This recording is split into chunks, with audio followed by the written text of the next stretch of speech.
All right, guys, this one I'm going to try to keep pretty short. And again, I'm apologizing because I'm going from here and I didn't take time to make notes. Crazy week. Again, I'm sorry, but I had a new franchisee that was calling me and needing some help earlier this week. And I realized I desperately need to spend some time going a little farther back and a little more old school and basic. So what I'm going to cover this week, and by next week I hope to have made notes and covered again then, but a little bit better, is good old-fashioned, old school sales training. Closes. Did I spell closes right? Probably not. Doesn't matter. Closing. I get bored to the point that I try to be all fancy and sophisticated and stuff and psychological, motivational, blah, blah, blah, whatever. There are some very old school closes to be used. I've told some of you when I first came up, I could line people, I could sell people, I could bond to them, I could gain their trust. Closing was what I couldn't do. It was just hard. It was the commitment. It was the big deal. It was the difference between courting a woman and actually asking her out on the date and getting her to say yes. Big differences on all these. I worked with some guys that were very strong closers. The best one I ever worked with, at least he was one of the top, was a little Iranian named David Davuti. David Davuti was one of the most intense, hardworking, driven men you'd ever want to meet in your life. Simply put, that man did not do all the trouble of moving his family from Iran, where he actually was happy and loved, to America because he wanted to be poor. He moved here because for the amount of work he put in just to survive there, he could be very wealthy. And the guy was pretty successful. Not going to get lost on immigration, but David had a couple little quirks. Number one, he would always smile. He was always deferential, but he never did it in a weak way. You ever watching those old movies with the Japanese where there's all the bowing and things? But there's a difference between bowing and respectful. You can be deferential, you can be respectful, but still always be in control. David was always still in control. It would be, hello, very nice to meet you. But there was still strength of shoulders, there was still strength of posture, there was eye contact that was held. I did notice, as with a lot of people that have this lucky thing, none of you do, his language skills would go in and out according to whether it had advantage to him or not. But where David could close is he would ask for the sale and intensely be quiet and hand him a pen. I wish I was sitting down for this. David would sit across from somebody and he would make an offer to them and he'd write it on a piece of paper. Contract in the You Build It world, what we're dealing with is a written contract. And you read through it and you go through everything. And David would sit there, and after he was done, he would turn it for them to sign. He'd hold out a pen like this, and he'd look him in the eye. And I tell you true, that man wouldn't say a word. He sat there holding the pen, looking him in the eye. That is a strong close. You think I'm kidding? Sit down from your husband, sit down from your wife, sit down from your business partner, sit down from your friend, sit down from one of your subs. Just play a game. Go, this means nothing, right? This means nothing on a piece of paper. Put an X, put a line under it. You sign it. Turn around, look at them, and do this. And you will feel the tension. The beauty of that close, the beauty of that strong close, and we're just going to call that the holding for them to sign close. It forces them to respond. If you don't cave, if you don't talk first, if you don't look at them and say, well, what do you think? No, you've already gone over what you think. They've already made some level of commitment. You're making a counteroffer commitment. Or we've already gone through it and we're just getting there to sign. If you will hold there, they will have to do one of two things. They will either, and this is most people, believe it or not, will take that dang pen and sign. They will either sign or they will tell you what's wrong. That is a close. You have to know what's wrong to get to what's right. If If you don't have information, you can't get there. Ultimately, what you want in that situation is them to take the pin. You probably have your most profit built at that stage. That's the goal. But if they don't, and they say, well, that price is too high, well, I'm not sure. Well, we're still talking. Find out. Holy crap, don't you, rather than them coming to your office and reading through the contract and go, man, that's great, can I take it and talk to my lawyer, can I take it home and take it over, whatever, which leaves you sitting there going, sure, because now you got to take the high road. Wouldn't you a lot rather do this? Go, okay, and you build it, the close, and here you go. And have them say, well, thanks, Bob, but I just want to be clear, we are talking to other builders, or thanks, we're still a little insecure about the price, or thanks, yeah, even if they try to cower it out, thanks, we want to take it home and look at it. They have told you something. If somebody indirectly says no, we are at the point where we have to find out why. Now, this one is huge. This goes into a little bit of psychology and alternative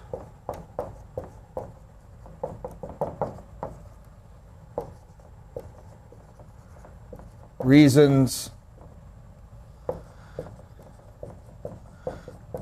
unstated. If they do not give you reason, what was the alternative reason? Let's deal with that one first. I'm talking to somebody else. We're still looking at this. Well, we're just not sure.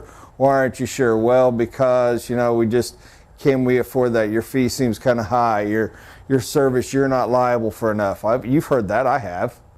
We just don't like giving you money and you're not going to be able to be sued. I don't know. The ones I state, that's a classic objection. You know what you do with those? Very important. I got to pause a second. I do not know how important this is. It's so basic that I don't ever go over it, and I need to now. Objections are huge. Objections are important. Objections are information. You have to deal with the objection and follow it with a close. If somebody says, well, I just don't like your liability, we have an objection. They want to have me on the hook. I've got to purge that. And I got to purge it every time with a close. In that case, it might be, well, what is it that your fear is on my liability? What liability do you need me to have? That's a close. Anytime you ask them to make a commitment, to make a response, you're going with a close. Well, we just think you shouldn't be able to walk away. Well, Mr. Klein, of course I can't walk away. I have obligations to this whole thing. If I'm not meeting these obligations, my liability is through the roof. You have every recourse in the world on me. The difference of it is, no, I'm not warranting the work of the subcontractors that you choose. But I am going to be there to support you with them. I'm going to be there to guide you with them. I'm going to be there to make sure how it goes. But you get a couple things. Number one, you don't have me making the decision. That's going to give you higher quality, and that's going to give you more control and a lower price.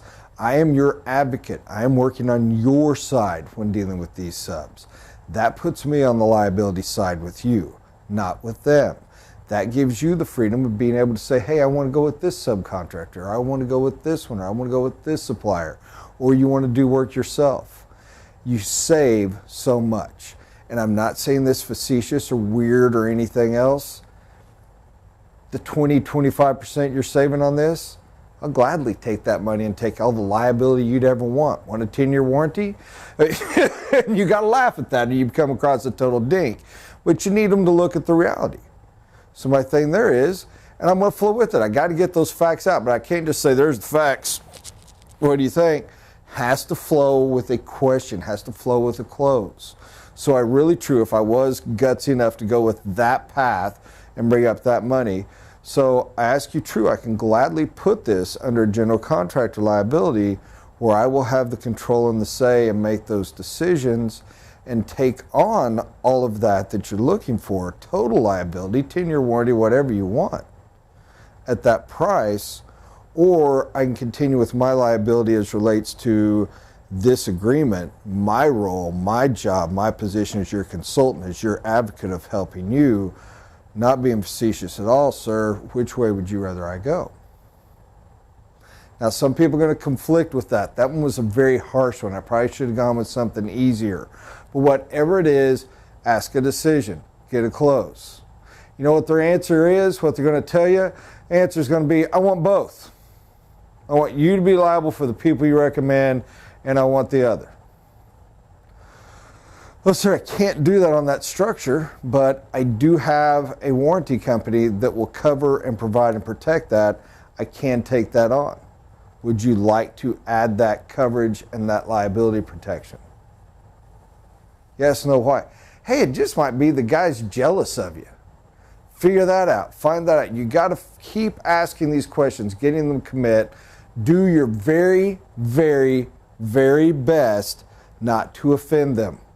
The line that I cross the most, that many of us do when we start getting those conflict questions, when we're starting to get these things out, is you can really offend somebody.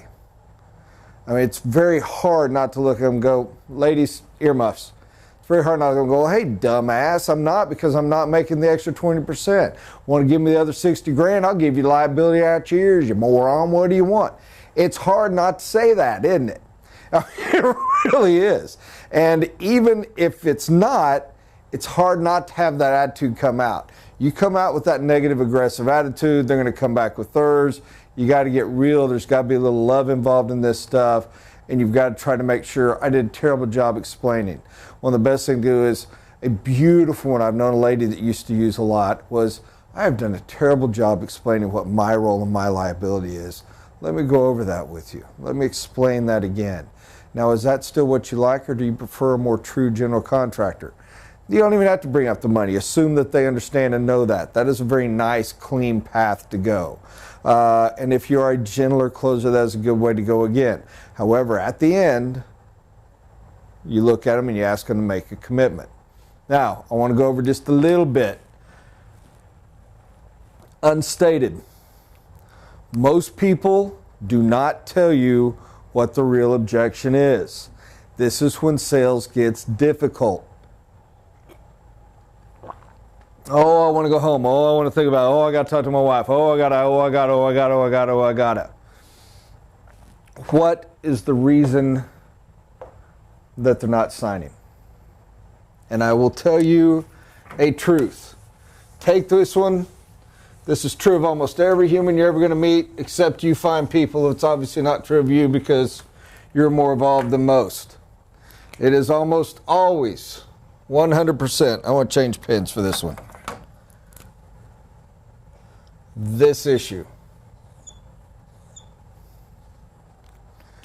Very rarely is there an issue over than this.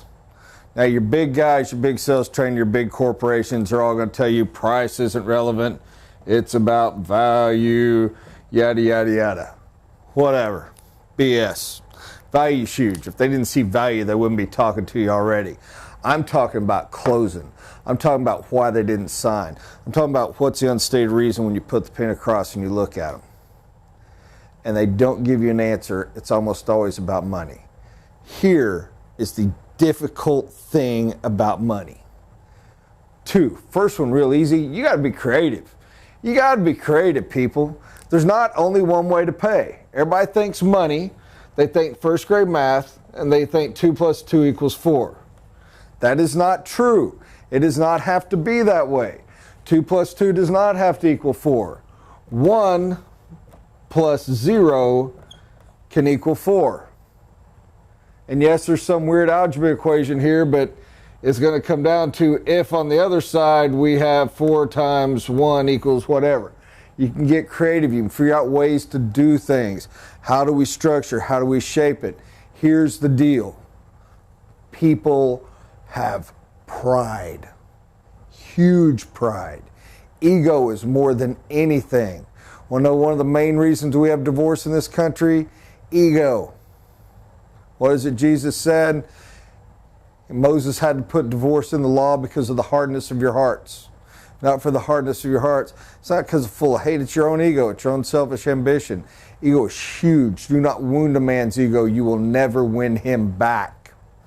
Do not make a woman's ego and security feel threatened. You will never win her back. You might, but it's tough and it costs more than it's usually worth. The reality is this: people will lie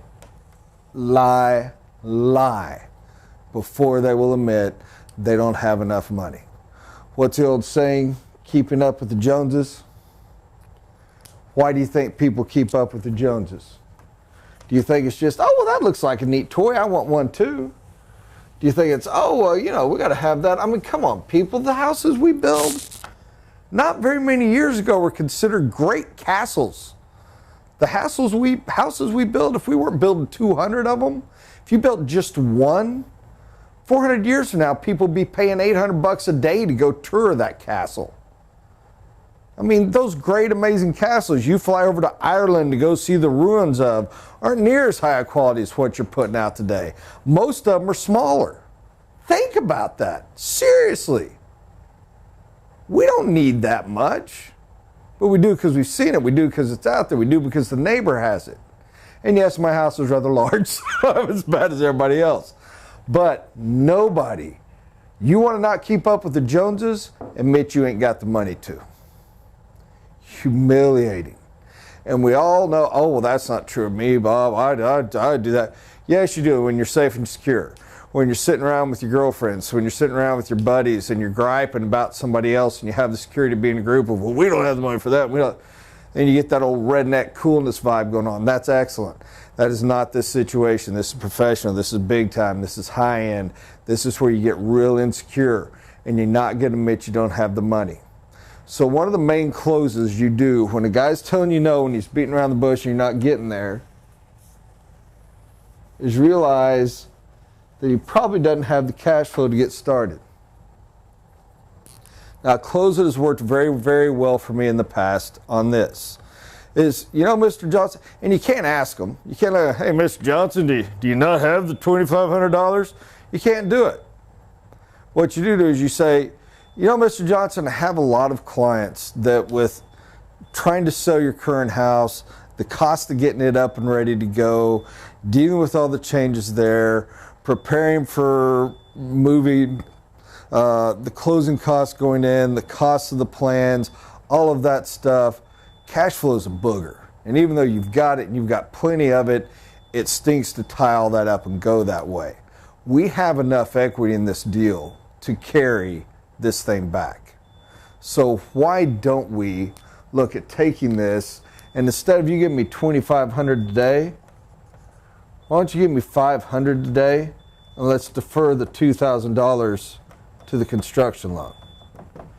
So we'll just roll that in as part of your cost to build along with our normal construction fee. All we need is $500 today.